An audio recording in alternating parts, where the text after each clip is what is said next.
I'm joined now by Arthur Dong from Georgetown University. He's a professor in the McDonough School of Business. Why don't we start there? He's talking about these formal talks. Is this a platform that can be built on for some sort of dialogue that may lead in a positive direction? Yeah, I certainly see this meeting here of the leadership of North Korea and and elements of South Korea certainly as a potential bridge to further dialogue, to opening up a diplomatic, talk with regard to the resolution of the outstanding issues that trouble both South Korea and certainly the United States. The ROK seems to be going in the diplomacy avenue. Mike Pence seems to be going in the cold shoulder avenue. Is this the right approach?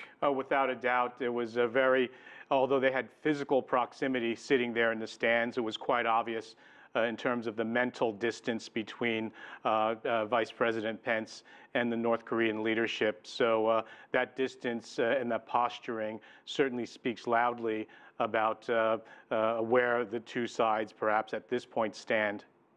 The U.S. stance seems to be this is a U.S. DPRK confrontation. The DPRK in many respects the same, but the ROK, the Republic of Korea, obviously will be impacted by all of this, and you see Moon Jae-in taking these steps.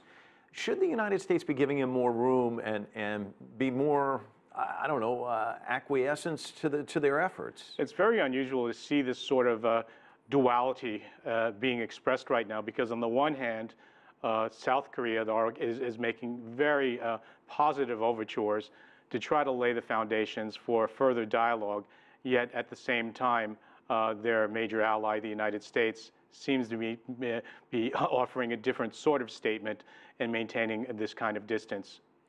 The threading of the needle, trying to create a relationship here and yet staying on the good side with the United States, how does he go about doing that? I think at this point, it puts South Korea in a somewhat awkward position. And in terms of the optics of this, it also looks a little bit unusual.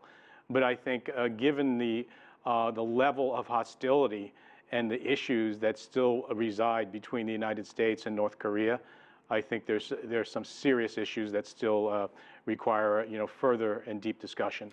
As you look at this, what's the best that can be hoped for after the peace games? I think after the peace games, we got two contests going on here. Certainly the contest that exists between all the contestants, the athletes themselves, and the political contest that is going on behind the scenes.